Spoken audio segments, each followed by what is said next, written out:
Buenas a todas, a todos. Bueno, es un gusto para mí saber que este año contamos con la presencia de algunos compañeros, porque la verdad es que siempre somos mujeres las que trabajamos en esta materia. Las alumnas por lo general siempre son alumnas, así que es un gusto y un placer para mí que haya compañeros también, bueno, que vayan a ejercer esta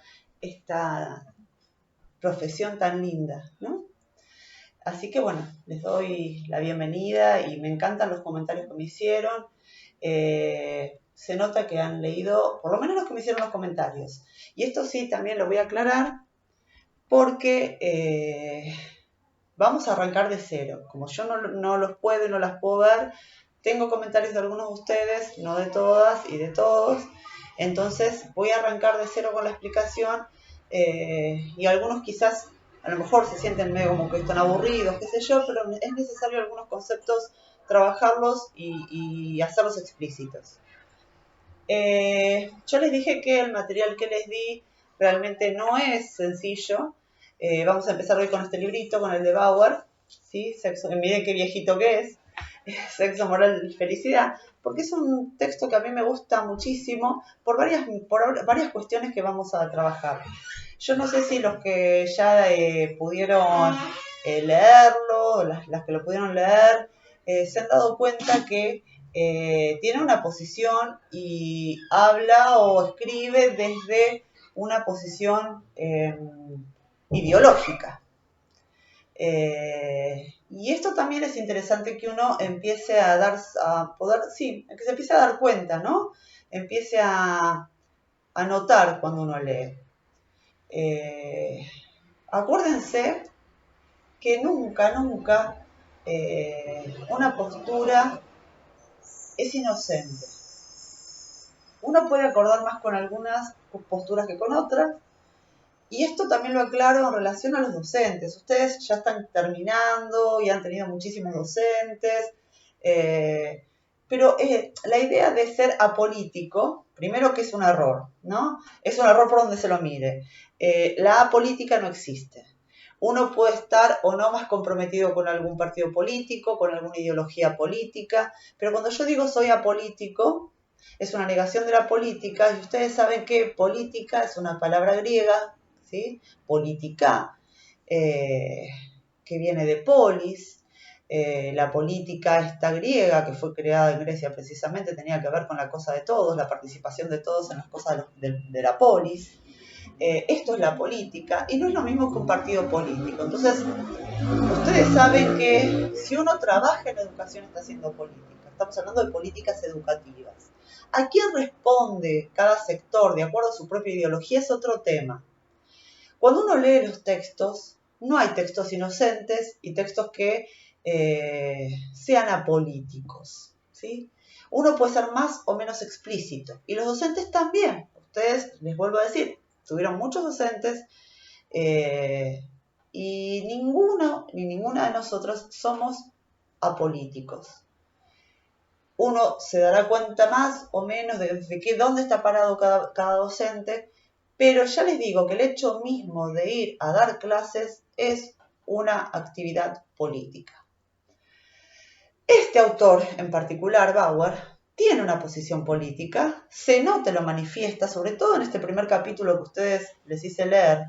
Y acá hago el paréntesis de un compañero que me lo marcó muy bien. Me equivoqué cuando subí los archivos. Era el capítulo 1 y 3 y yo puse 1 y 2. Perdón, me distraje cuando estaba subiendo los archivos.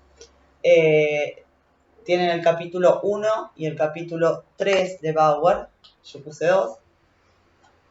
Cerrando paréntesis, volvamos a lo que estaba diciendo. Este autor, sobre todo en el capítulo 1, uno nota cuando lo lee y denota él cuando escribe su posición política. Uno puede decir, bueno, a ver, profe, estamos hablando de la sexualidad, de los abordajes pedagógicos. ¿Por qué tengo que leer todo esto tan denso? Hay gente que le gusta más, hay gente que me dice, qué embole, me tengo que poner a leer esto de la historia, ¿qué tiene que ver con mi trabajo en el aula? Y quiero que juntas, vayamos entendiendo y comprendiendo que el trabajo nuestro en el aula tiene que ver con un montón de cosas que nos han venido y nos vienen.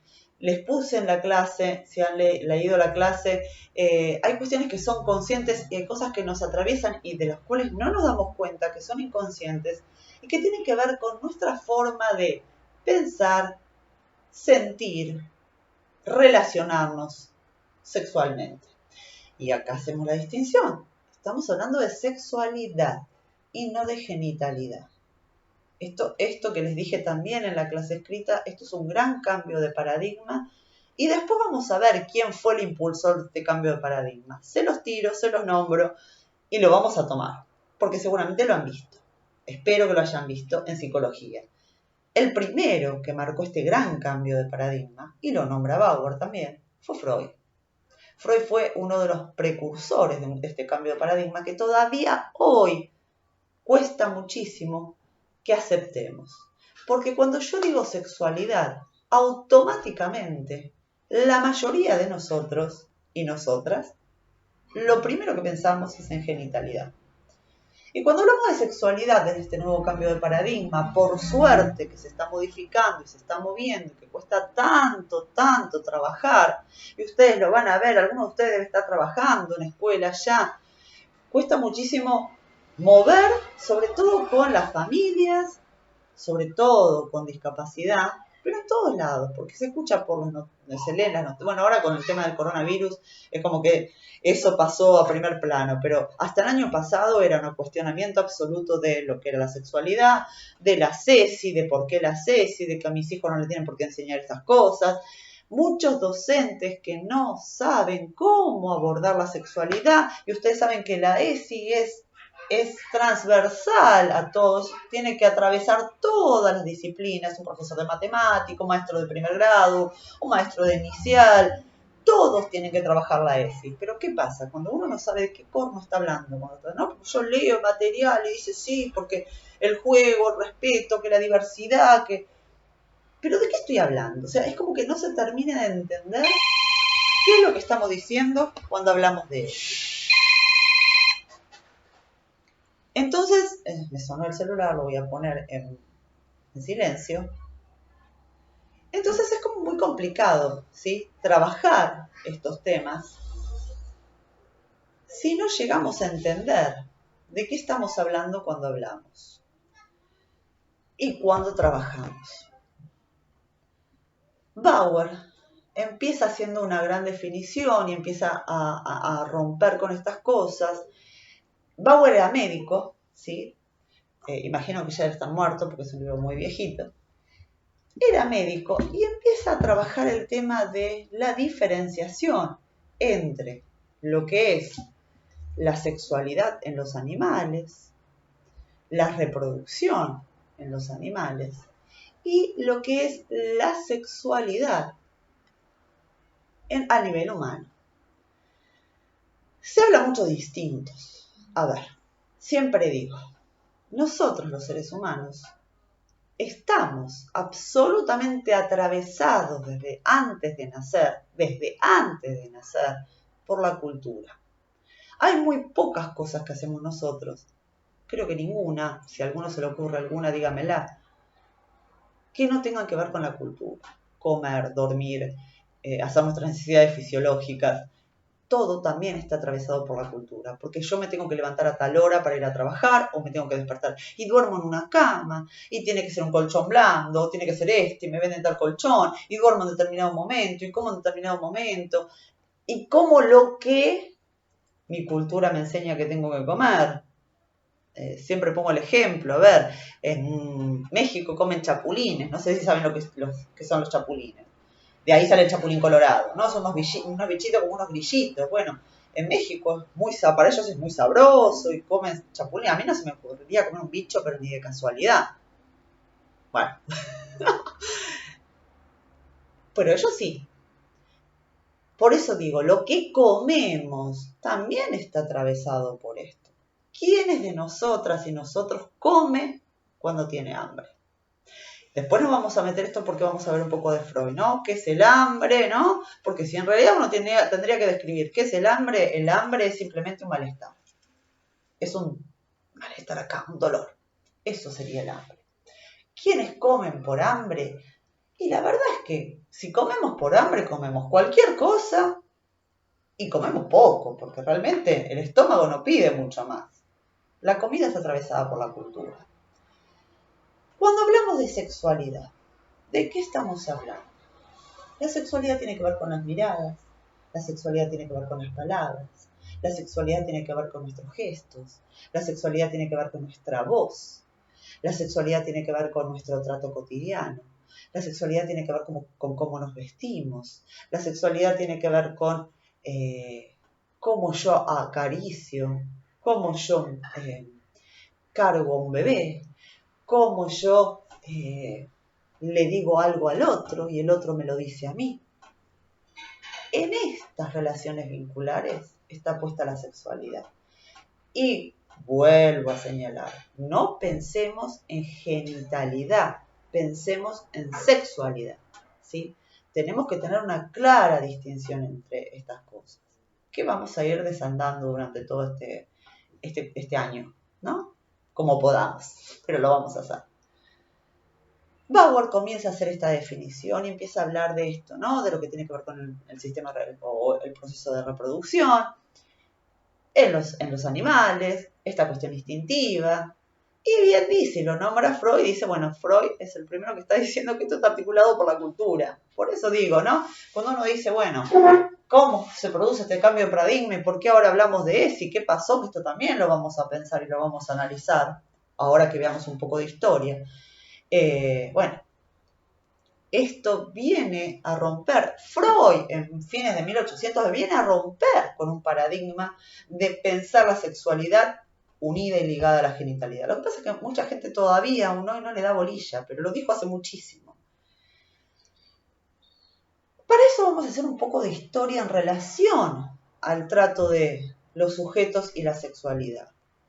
Les vuelvo a decir, Bauer está hablando y se para en un paradigma. ¿En qué paradigma se está parando?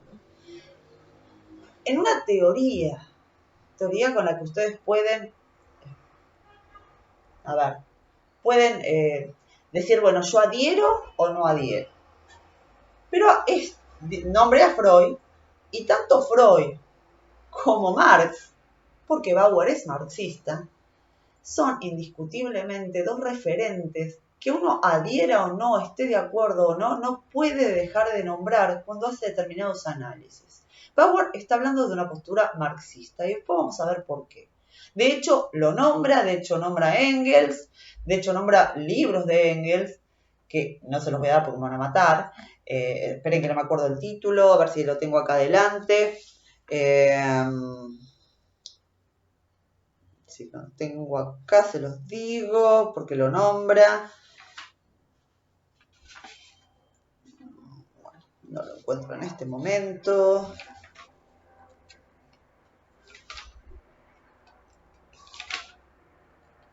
Bueno, no lo encuentro.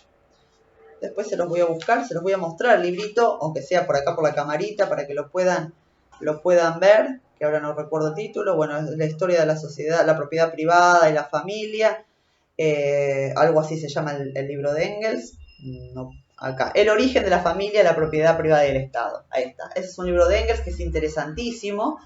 Engels, ustedes saben que era el amigo de Marx. De hecho, es el que bancó a Marx para que haga toda su investigación. Para quienes no saben quién fue Marx, porque esto también yo estoy dando por hecho que ustedes conocen a Marx y la teoría marxista, y por eso digo que tenemos que tener en cuenta algunas cuestiones. Marx fue un historiador, un investigador, y fue el que propuso, ¿sí? El que propuso un cambio de sistema, el que investigó y el que dijo que el sistema capitalista, que ahora vamos a ver también de qué se trata, va a caer en algún momento y volveremos a un sistema de comunidad, al comunismo. Marx es el creador del comunismo junto con Engels, escribió varios libros, los tomos del Capital que son gigantes, escribió el Manifiesto Comunista, y ustedes fíjense que hay palabras que nosotros utilizamos cotidianamente hoy en día, por ejemplo, el concepto de clase social. Y clase social es un término propuesto por Marx. Antes de que Marx proponga esto, no se consideraban clases sociales, sino estamentos sociales. Cuando uno habla de clase social, ya está introducido en términos marxistas. Ya les digo, uno puede estar de acuerdo o no con la teoría marxista, pero no se puede obviar el trabajo de Marx, como no se puede obviar el trabajo de Freud. Son dos grandes pensadores que marcaron un cambio en la forma de pensar, del pensamiento de la humanidad. Si hacemos historia, ustedes sabrán, no sé si lo sabrán, pero lo decimos, la familia en el campo, antes de la modernidad, y ahora les digo por qué hablo de la modernidad, sobre todo la familia, estaba el trabajo, la división del trabajo familiar, estaba marcada por los tiempos de la naturaleza. Eso no quiere decir que no hubiera o hubiese cultura. Digo, se manejaban con otros tiempos.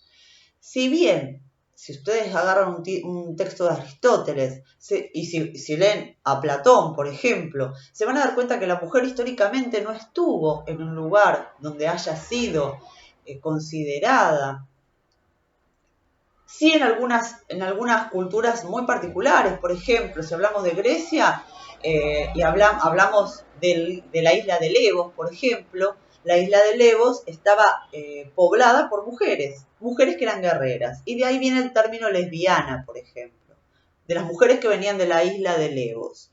Había ejércitos femeninos, pero en general a lo largo de la historia, la mujer siempre estuvo en un lugar inferior al hombre.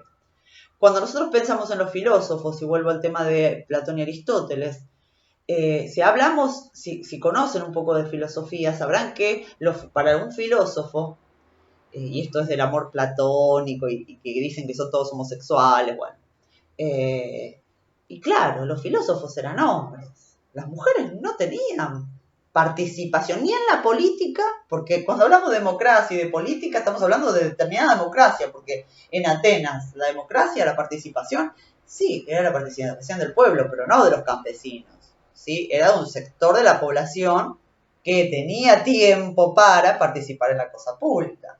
Las mujeres nunca participaban, era cosa de hombres. Los que hacían y estudiaban filosofía eran los hombres. De hecho, Aristóteles, no recuerdo cómo se llama el texto, en uno de sus textos habla de las mujeres y dice que las mujeres tienen que estar en un lugar inferior hasta de los esclavos y los animales. Las mujeres tienen que estar para solamente el acto reproductivo. Y piensen que para los hombres, para los filósofos, la filosofía y hacer filosofía es lo que te llevaba a la virtud, a ser virtuoso. Una mujer nunca podría llegar a ser virtuosa porque era considerada inferior. Entonces, si obviamente ellos pensaban que una mujer era inferior y que un filósofo era virtuoso, si una relación se daba entre una mujer y un hombre, simplemente se daba para procrear. Porque el amor verdadero, el amor platónico, siempre era hacia alguien que alcanzaba la virtud y la sabiduría, que era otro hombre, un filósofo. Pero bueno, la mujer en el trabajo cotidiano, en el trabajo del campo, había otra división del trabajo. Sí se ocupaba de los niños, y por supuesto que sí, pero primero y principal que los niños no eran considerados lo que son ahora, no estaba el derecho al niño, nada de esto, sino que los niños eran considerados adultos pequeñitos, y las mujeres trabajaban en el campo, en la casa, en otra división de trabajos. ¿Qué pasa? De repente a nosotros nos hablan de una familia tipo. Fíjense que nosotros tenemos en la cabeza todavía la relación con una familia tipo. Uno dice, ¿tipo qué? El sistema capitalista, cuando se establece como sistema económico, político, nos dice cuántos hijos tenemos que tener, qué lugar tiene la mujer, qué lugar tiene la mujer dentro de la familia y qué lugar tiene la mujer dentro de la sexualidad. Y ahora vamos a ver cómo se establece esto del capitalismo. porque quizás algunos yo estoy hablando y me recontraentienden y me pueden seguir, pero hay gente que quizás todavía ni siquiera sabe lo que es el capitalismo, que pueden no saberlo. Como uno decía, ¿debería? Sí, debería. Bueno, pero cuando uno da clases, el debería queda en otro lado, ¿sí? Entonces vamos a explicar un poco la conformación y el pasaje del sistema feudal, y lo hago muy rápido, y si me agarra un profesor de historia me va a matar, pero lo vamos a hacer muy rápido, al sistema capitalista. Si recuerdan la historia, ¿sí? La historia, nosotros necesitamos dividir las cosas y ponerles nombre y ponerle fecha. La historia está dividida en varias etapas. Recién yo me refería a los filósofos, a Grecia, a la antigüedad. Si ustedes recuerdan algo de historia, se acuerdan que está la edad antigua, después viene la edad media, después viene la edad moderna y después la contemporánea. ¿Qué marca el pasaje de la edad feudal, de la edad media a la edad moderna? Bueno, tenemos que hablar de dos grandes hitos que se marcaron. Y acá, claro, no es que yo me levanté una noche, me fui a dormir a la noche y estaba en la época feudal y me levanté al otro día y era recontra moderno. No, estamos hablando de procesos históricos. Pero hay dos puntos fundamentales que hacen el pasaje o que tomamos con cuenta como el pasaje de la Edad Media a la Edad Moderna, que tiene que ver con dos cuestiones. Uno, la llegada de los españoles a América, 1492, ¿sí? Llegada de los españoles a América, mal dicho conquista o descubrimiento, porque en realidad llegaron y ya estaban acá. Y sí, hubo una conquista, pero bueno, también tendríamos que cuestionar ese término, pero no nos vamos a meter en eso.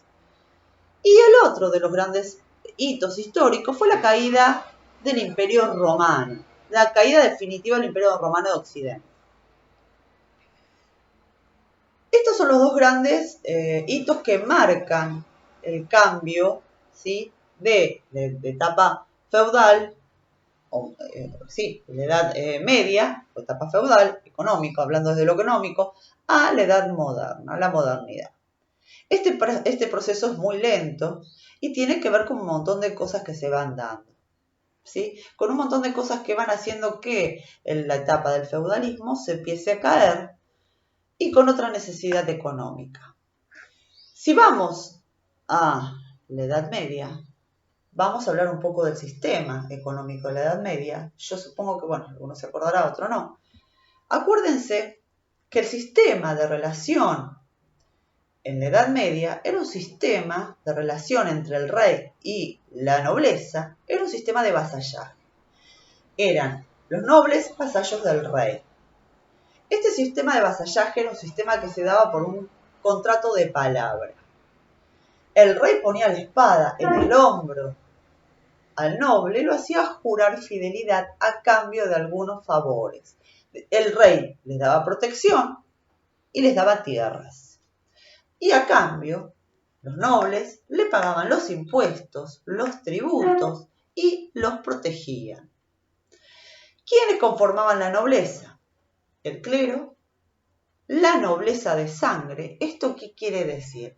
Que los títulos, al principio, al final de la etapa de la edad antigua y comienzo de la modernidad, no era así. Pero a partir de ahora los títulos se empezaban a heredar por sangre. El hijo mayor era el que heredaba el título de nobleza y era el que heredaba las propiedades. Siempre era el hijo mayor, varón. Y ahí empiezan, ¿no? Están los condes, los vizcondes, estaban los condados, hermanos condados. Ya les digo, ustedes no un vuelo de pájaro por la historia. Este título de nobleza se heredaba. El rey protegía a todos los nobles a cambio de estos favores. Pagar tributo, impuestos, protección. Y hay una parte de la nobleza de las que no hablamos todavía, que son los caballeros. Los caballeros eran nobles, era el ejército de nobles. ¿Por qué eran nobles? Porque no cualquiera era nombrado caballero. Para eso tenía que pertenecer a la nobleza, tener dinero para hacerlo, porque además él se tenía que bancar todo, tenía que bancarse, tener el caballo, tenía que tener las armas, tenía que tener el escudo, tenía que tener todo lo que usa un caballero. Y acá abro otro paréntesis, porque no sé si lo saben, Y no sé si saben por qué al ejército medieval le llaman caballeros, a diferencia de lo que pasaba en la antigüedad. Y es una pavada lo que voy a decir, pero es así. Los nombraban caballeros porque andaban a caballo. En la antigüedad el ejército era la lucha, era cuerpo a cuerpo. A partir de la Edad Media las luchas se dan arriba de un caballo. Y esto no es tonto porque cuando los españoles vinieron a América, lo primero que les sorprendió a los aborígenes es ver gente en un caballo que pensaban que era todo un humano y que el caballo era parte de la persona. Entonces, a veces en las guerras, los aborígenes, en la lucha, le cortaban la cabeza al caballo pensando que así se iba a morir el tipo que estaba arriba del caballo. ¿Por qué? Porque acá también las luchas eran cuerpo a cuerpo. Cuando aprendieron de los españoles, y sobre todo en América del Sur, ¿no? Que les costó bastante matar a los aborígenes de América del Sur porque ellos habían aprendido cómo luchaban los españoles y habían adoptado el caballo para la lucha. Esta es una historia aparte, pero bueno, es interesante poder saberlo. ¿Cómo era la relación entonces? Estaban los nobles que tenían un feudo. ¿Qué es el feudo? Grandes extensiones de tierra, grandes extensiones de tierra. En ese feudo habitaban campesinos, esclavos, y acá también me corro un ratito y abro un paréntesis. La idea de esclavitud en la Edad Media no es la misma de la época moderna, no es la misma esclavitud que podemos pensar ahora cuando hablamos de capitalismo, ¿no? Donde hay gente que está mal paga y trabaja por 2 pesos. O sea, es otra forma de esclavitud, pero la esclavitud, el comprar esclavos, no era lo mismo lo que pasó en la modernidad que lo que pasaba en la Edad Media y que es lo que pasaba en la antigüedad. El concepto de esclavitud también se fue moviendo a través del tiempo. Cierro este paréntesis y volvamos. Entonces, en los feudos estaban los nobles, que eran los dueños, los campesinos, los esclavos, los artesanos, ¿sí? Que eran los que producían todo lo que se necesitaba. Desde la herradura para el caballo, estaban los que hacían las vasijas, las ollas, todo, ¿sí? Esto lo hacían los artesanos. De hecho, cuando se van mudando a la ciudad, van formando lo que se llama, se van uniendo en los gremios de los artesanos. Estoy tirando mucha historia, espero que no se me estén aburriendo demasiado. Pero creo que es necesario hacer este recorrido para poder entender algunas cuestiones y algunas de las cuestiones de las que hablaba ahora. Cuando empieza a ver, y sobre todo una de las cosas que marcó, y ahora que estamos con el tema del coronavirus, que marcó la caída del sistema feudal, fue una gran peste que se llamó peste negra. La peste negra es uno de los hitos que hacen que el sistema feudal empiece a caer. ¿Por qué? Porque muere mucha gente, porque no había quien trabaje en las tierras, porque muchas tierras quedaron desoladas. Bueno, un montón de factores que se dieron durante la peste negra que hicieron que también este sistema feudal empiece a caer. Se empiezan a hacer pequeñas ciudades, conglomerados, y mucha gente va para la ciudad. Pero yo, dentro de este sistema feudal, no nombré a determinadas personas. Había gente que no pertenecía a este sistema de vasallaje y no pertenecía a los feudos, no vivían dentro del feudo. ¿Quiénes eran estas personas? Estas personas que no vivían dentro del feudo, vivían en las afueras y eran los que podían conocer diferentes lugares, diferentes dialectos, diferentes idiomas, porque eran los comerciantes. Los comerciantes no participaban de esta relación de vasallaje, quedaban por fuera del sistema feudal. Ellos tenían sus propias formas de transacción comercial. Ellos eran los que llevaban y traían, que iban a comprar y vendían a otro, que compraban mercadería. Personajes muy importantes para nuestra historia. Y fíjense por qué. Estas personas que vivían por fuera, vivían en pequeñas aldeas que se iban moviendo, ya les digo, porque ellos viajaban de un lado para el otro, de un lado para el otro. Y estas pequeñas aldeas que se movían, ¿saben cómo se llamaban? Estas pequeñas aldeas se llamaban burgos. Entonces, la gente que vivía en los nobles y la gente que vivía en los feudos, los llamaban a estos señores burgueses. Esa es la burguesía. La burguesía son estos comerciantes, que empiezan a juntar mucho dinero. Pero cuando yo hablo de dinero, ¿no? Uno dice dinero y piensa en los billetitos. No, empiezan a juntar, a recaudar mucha fortuna. No solamente en monedas de oro y plata, sino en tierras, en metales preciosos, en telas, en todo lo que se les ocurra. Y además del oro y la plata, por supuesto. Estos señores empiezan a juntar mucho, mucho, entonces podríamos decir, no sé, fortunas. A estas fortunas se les da un nombre, y ese nombre es capital.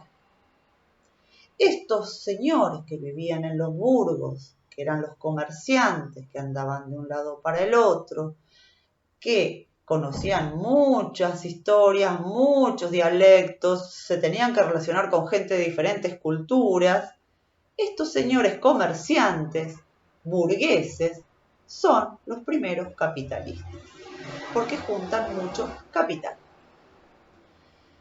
Acá tenemos el inicio del capitalismo, porque estos señores que estaban comercializando eran a los que más les interesaba agilizar la cosecha, agilizar los tiempos para que las cosas, si yo tengo que ir a vender esto de un lugar al otro y tengo que tardar 2 años a caballo, no llego más y pierdo mucho dinero. Necesito algo que me agilice el tiempo para ir de un lugar al otro. Estos son los primeros que impulsaron la revolución industrial. Los historiadores hablan de 3 revoluciones, ¿no? Bueno, desde el arado hasta las máquinas a vapor, hasta los trenes, hasta las máquinas a vapor, hasta las formas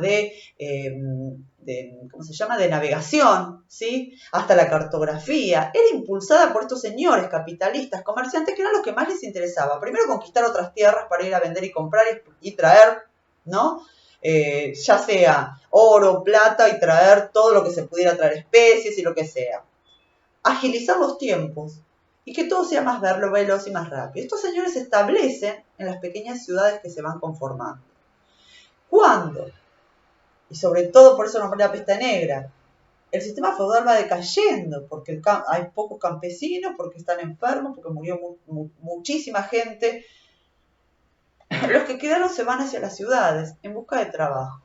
Y se abren las primeras industrias. En principio, ¿en manos de quiénes? En manos de los artesanos que se mudan a las ciudades y conforman los gremios de artesanos y que empiezan a abrir pequeñas industrias, ¿sí?, junto con el dinero de estos capitalistas. Empiezan a abrir las primeras industrias y se empieza a mover el tiempo. Cambia todo tanto que el tiempo se mueve. El tiempo del campo ya no es el tiempo de la ciudad. El tiempo de la industria no es el tiempo de aquel artesano que tiene que trabajar pieza por pieza. Estoy volando por la historia, porque ustedes fíjense que las revoluciones, ya por eso digo, los historiadores hablan de 3 revoluciones industriales. Pero bueno, estamos haciendo un proceso muy, muy rápido, ¿no? Entonces el tiempo se empieza a mover. El tiempo también se mueve.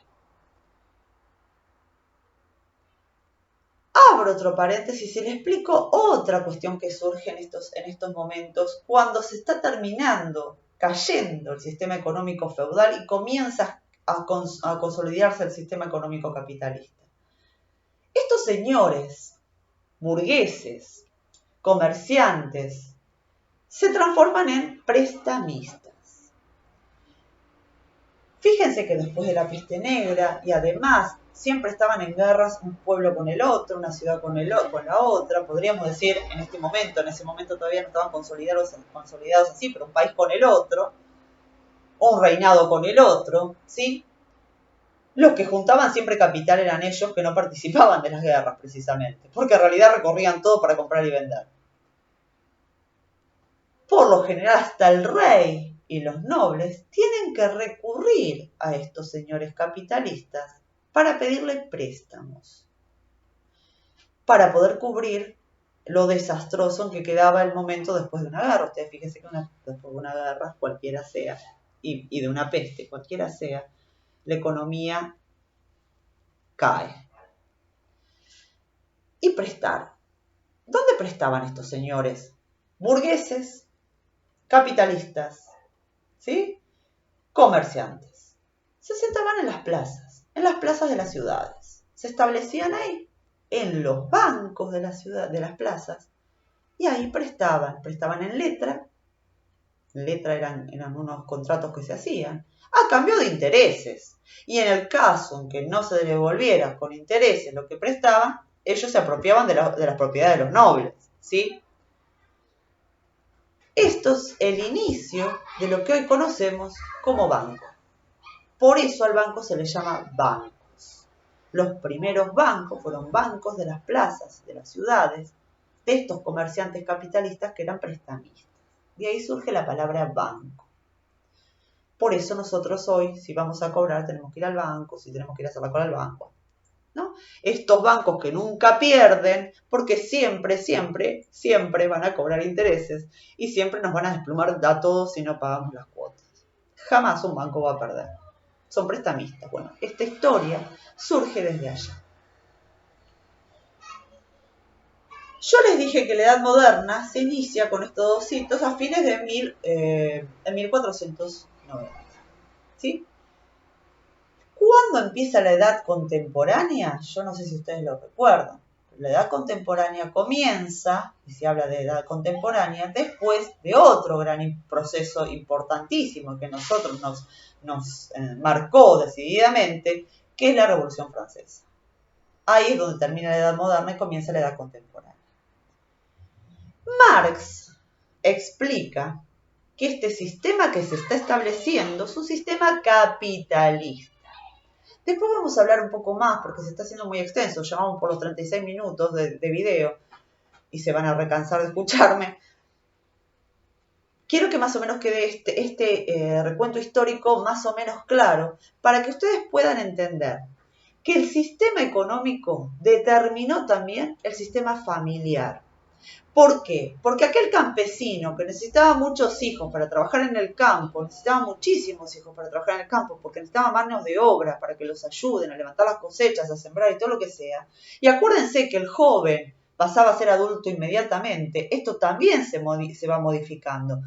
Los niños, que uno consideraría hoy es una nena, es un nene, se casaban muy jóvenes porque necesitaban ampliar la familia, porque necesitaban mano de obra en el campo. Esto también se fue moviendo con el sistema capitalista. Hasta las edades en que uno se casa y hasta la construcción, algo que también se construye con el sistema capitalista, que es la idea del adolescente, porque hay un grupo de gente, estos jóvenes, que antes formaban familia y se casaban muy jóvenes, y niños, muchos niños, que los tenemos que mantener fuera del sistema de trabajo porque el capitalismo no tiene trabajo para todo. El sistema capitalista necesita que haya mucha gente que se queda por fuera del mercado laboral. Y esto también se los tengo que decir. Marx le llama a eso ejército de reserva. El sistema capitalista necesita que haya gente desempleada. Suena duro, pero es así. ¿Por qué? Porque si yo tengo una fábrica y tengo un montón de gente desempleada, yo me puedo dar el lujo de decir a quién tomo y cuánto le pago. Total, hay más gente que está desesperada por buscar trabajo. Marx a esto le llama ejército de reserva. El sistema capitalista necesita un ejército de reserva.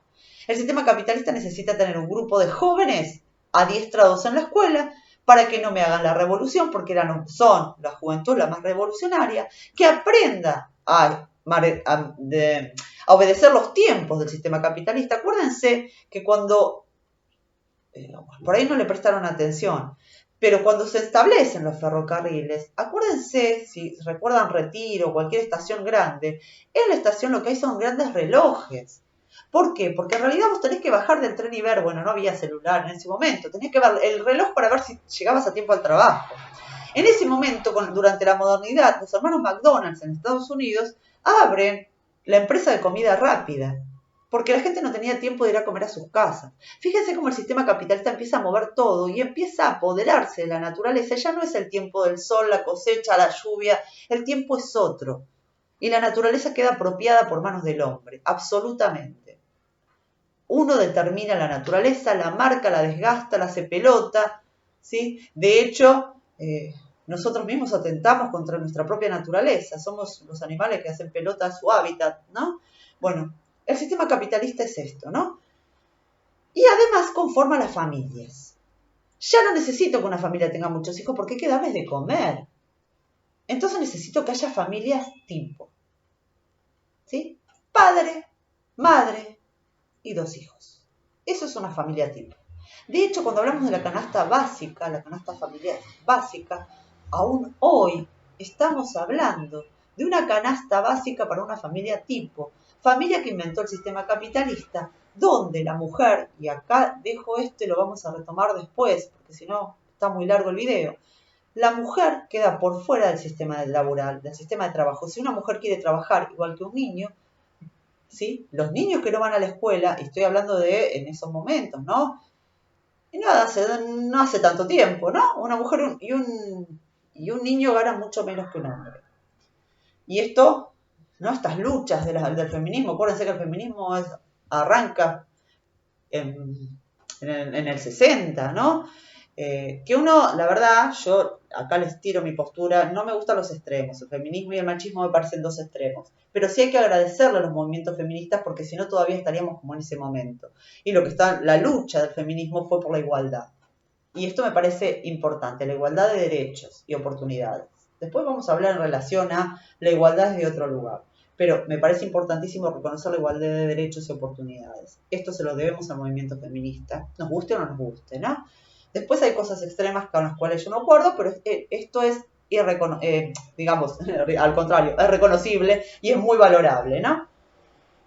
Bueno, volviendo a esta familia tipo, y ya termino acá, también determina el rol dentro de la casa.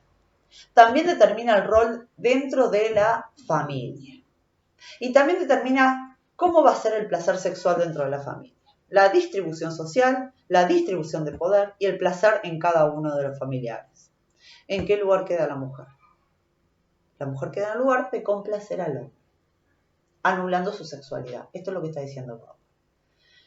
Después vamos a hablar del amor, un compañero lo leyó, una compañera me lo mandó por el foro y que me pareció muy, muy atinado que lo haya podido pescar. La próxima vamos a hablar del tema del amor, que también es un gran tema para tratar. Vamos a hablar del lugar de la sexualidad tanto en el hombre y la mujer. Pero quiero que quede claro esto y algo que yo no dije. Y acá sí, por favor, que no sea malentendida la gente que tiene una religión. Yo respeto absolutamente los credos de cada uno, pero estamos haciendo un análisis histórico. La religión católica, y acá es cuando, si ustedes leen, después la próxima vamos a hablar de estructura y superestructura, que es lo que dice Marx. La estructura capitalista necesita una superestructura en que basarse, que la contenga. Y son las instituciones las que la contienen. La escuela, la iglesia, las fábricas. Después vamos a hablar bien de esto. La iglesia cumple un papel preponderante en cuanto al lugar de la mujer y de la sexualidad humana.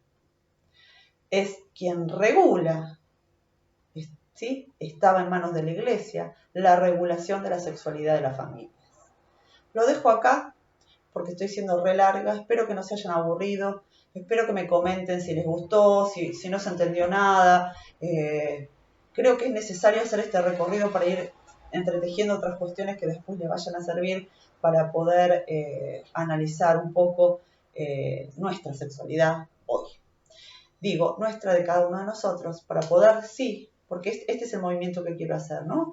La sexualidad en la historia, nuestra sexualidad y la sexualidad con los otros y las otras. No puedo yo trabajar con la sexualidad de alguien si no conozco de dónde vienen muchos de los prejuicios que yo tengo. Y para ver de dónde vienen muchos de los prejuicios que yo tengo que reconocer mis propios prejuicios o limitaciones, porque esto es válido también.